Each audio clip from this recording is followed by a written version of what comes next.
A very unrealistic map based off of a YouTube short someone saw. And here's that YouTube short in question. North America if Russia wins World War III. I can confirm I've seen some unrealistic maps out there, and yeah, this was definitely one of them. I mean, it's not absolutely insane, but I don't think Russia would care to make this heartland of America communist. Maybe they would nuke DC, that's fine. And I'm sure they probably would give territory back to Mexico also. I mean, whatever, the CSA. What is this though? Is this to the British? Again, there's another communist nation up here, which again, do I have to say that Russia is not communist here in 2024? They would not do this unless this is supposed to be a map talking about the Cold War. North America if Russia wins World War, because they use the word wins, it's like current day or in the future. Also, they're named Russia, not the Soviet Union, but whatever. Again, just another reason why they wouldn't be communist. Anyways, here's an even more detailed map of that universe. We have freaking Quebec right here. So we've got that going for us in the North American continent. There's a fascist Canada for some reason. The Greater Soviet Union. Why would Russia create the Greater Soviet? Okay. Again, communist America for some reason. The Third Mexican Empire, the CSA as I talked about, and the Republic of Cuba.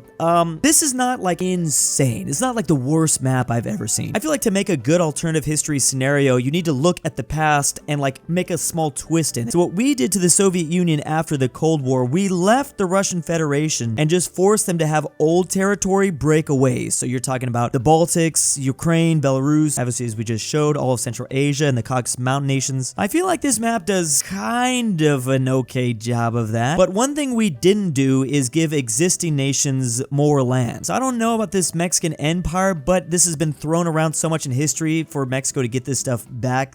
I don't know, maybe it could be a thing. Cuba getting all this though doesn't really make a whole lot of sense at all. I know Cuba is Russia's friend even to this day, obviously during the Soviet days as well, but them getting all this does not make any sense. If you have to form a nation here in the Deep South, I guess it has to be the CSA. This is what really is confusing. And then just like having Quebec there is kind of funny, but also, I mean, I guess if you gotta put a nation here, well, who else are you gonna put but Quebec? Because Canada already exists. It's just, there's too much to say, man. I think if you eliminate the fact that some of those places were communist, this would have been okay. A map of the Chinese Empire if they got really ridiculously big. So they obviously control the core of China, what we usually are used to calling China, but this is supposedly supposed to be in 1943, which we're talking in the middle of World War II. So they completely kicked the Japanese out of the Korean Peninsula and then began to invade the Japanese islands. They're still clearly in the process of that because the Japanese are still holding out. We also have the Chinese invading the Soviet Union from the east, just as the Germans of World War II are beginning to siege out Moscow. Not only that, but they've pushed the British out of India, also the French out of Southeast Asia. They moved all the way down here and they're beginning to take Dutch-controlled Indonesia, although again, there's still revolts, it's still kind of being cleaned up. The Chinese have even made it to British-controlled Alaska at this time because again, it's during World War II. On the surface, it might not seem that ridiculous of a map, but if you know anything about history, it kind of is a little bit ridiculous. Just because in 1942, this is what the Japanese look like during World War II. And obviously, if you've studied this theater here, you'd know that the Chinese really struggled against Imperial Japan at this time. Not to mention, before the Japanese even invaded, the Chinese were going through a freaking civil war, and it got incredibly messy. Look at all these warlords, like this is insane. But I do still love the idea of this map. This would have been very interesting. Maybe in this universe, the Chinese never went through a civil war. Maybe they focused on building a much stronger navy because they would need to be able to do that, well, to be able to beat the British Navy, if you think about it, and they'd have to have like a much more industrialized society to push into the Soviets. Then again, the Soviets are pretty distracted. Maybe they wouldn't have to do that much. Should mention that they're also going into Central Asia as well. Really fun thought process. This would be a very difficult war for the Americans to fight to try to stop this China. I mean, keep in mind in the 1950s when we fought the Korean War, the Chinese pushed us way back. I mean, the Korean War began, the North Koreans pushed the South Koreans way down. Then at this point, the Americans really stepped in, brought up all their forces, pushed the North Koreans almost to the Chinese border. Then the Chinese got involved and put it back on the 38th parallel. So I guess we have to assume this is going to be a world where the US won't want to use nukes because they could take out a whole lot of people if they wanted to use nukes and halt this massive empire of China. Very interesting map, especially the idea of a China empire forming during World War II. What if India went missing? Or basically, what if the Indian subcontinent crashed into Australia? This is actually one of my favorite alternative history timelines to think about. After the most recent supercontinent Pangaea broke apart, the continents as we know today began to form, but the Indian landmass slowly moved away through the Indian Ocean and crashed into the Eurasian plate. That's how the India formed that we know today. That's also how the Himalayan mountains were formed. You can see the outline shoreline of India, as it used to be connected to Africa and to Australia, even Antarctica. And for millions of years there, India just remained kind of an island floating in the Indian Ocean. Then, as we just talked about, it crashes into the Eurasian plate, and then we begin to form really the continent that we know. But what if instead it actually crashed into the Australian plate? So now we have this lush landmass that now extends out towards the west, but I'm assuming there's still a massive desert here. At least in that aspect, not a whole lot changes for the subcontinent of India. There still is a desert above India to this day. Australia gets to keep their lake right here. What's interesting about this map is we're specifically talking non-native languages in the continent. The year 1870, obviously the British have gotten here. Funny enough, yes, the British actually colonized both India, South Asia, and Australia. So these are English speakers that are obviously wrapping up around the continent. But then we have what is known as New Anatolia. Are these people speaking Turkish or what? This orange definitely represents Dutch up here. And we have Chinese and this Portuguese, and I believe this is Spanish. And there's even the French over this way. Obviously, this is a continent that's probably going to have a little bit more value because there's a lot more resources that have been added to it. Also, it's just a lot larger in general. Oh, this is Arabic. Oh, wow. I also wonder if there's another Himalayan mountains that have formed this way. Can you imagine kangaroos in like an Indian type environment? Or could you just imagine much more deadly animals in India? India has a lot. Imagine cobras, but from Australia. I'm thinking like massive, massive snakes. It's like a cross between a cobra and an anaconda. I really don't even want to think about that. I do realize, however, anacondas do not come from Australia. I'm just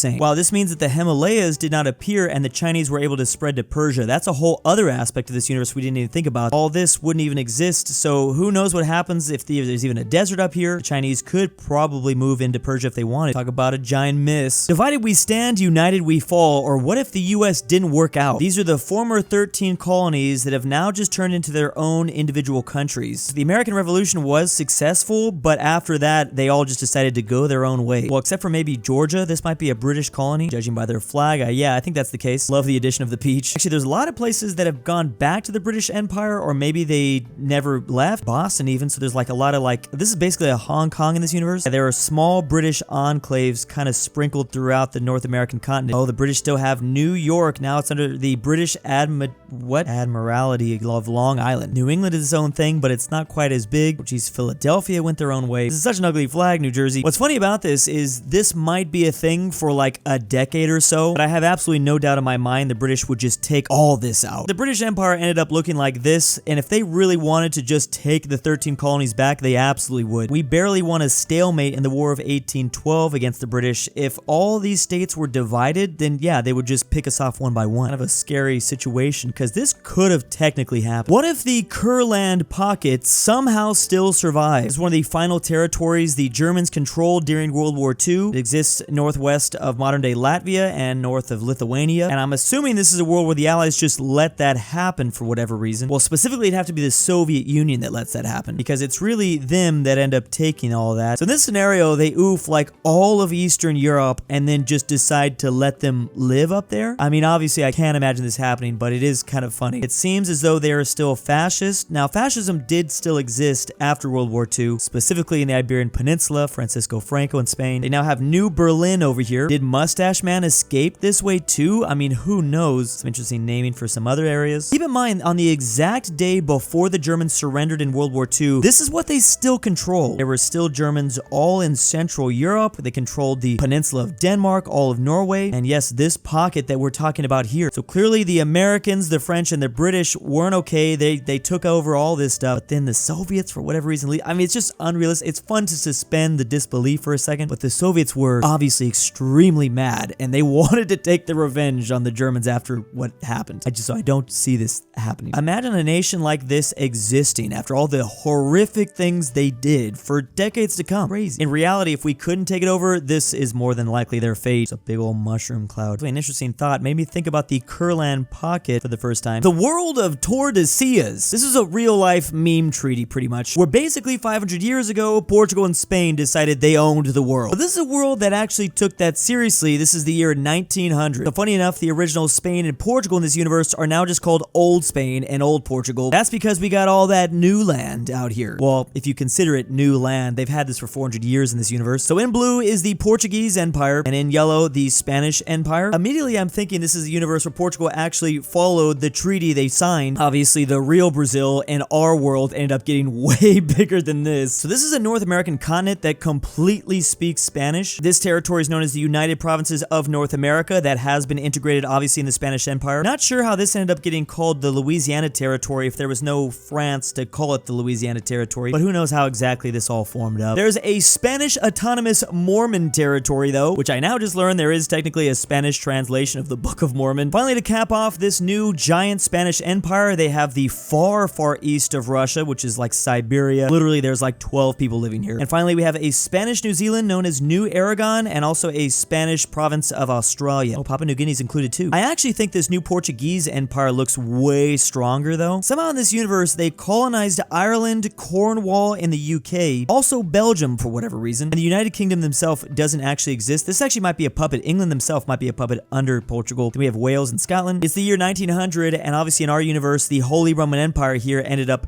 getting destroyed way before that. United Freed Christian Territory, where there like some, there might have been some crusades that were led by Portugal. This is an interesting solution to that conflict right here. The Portuguese solution, I guess. So yes, according to the treaty, they do control all of Africa and pretty much everything. I mean, they said everything between these two lines. Portugal would have to conquer a lot of nations who still existed in the year 1400 by then. But yeah, they have all of India as well. China's been completely broken up. I believe there's probably a lot more Portuguese speakers in this universe than Spanish speakers. Not gonna lie, the more I think about the Treaty of Tordesillas, the more I realize that Portugal got the better deal by about 1,000%. Well, remember, the technical treaty didn't necessarily say that they control all of Europe and all of Asia. But yeah, it'd be a whole lot nicer if you didn't have to sail halfway across the world to get to your own territory, right? Spain would just have to travel so far to get to North America, South America all the time. And I don't even think they would care about this part of the globe. It's just so far away. The little element added. Don't forget about Antarctica too. They divided up that as well. Can't even imagine the wars that would happen between these two if this did actually happen. Big ol' thanks to my patrons. Drew's Argentinian grandpa. Lucas, the Canadian Goose from Avoca. Drew har förvisats från Sverige för brottet att vara dans. Amateur Archaeology. Sarsath. Carmel S. DaBeautiful-MEGAN-Underwood. Fredrik Tibblin. Your dad back with the milk. Look out, Wizards, King. Sebby, if you hear this, Tambre.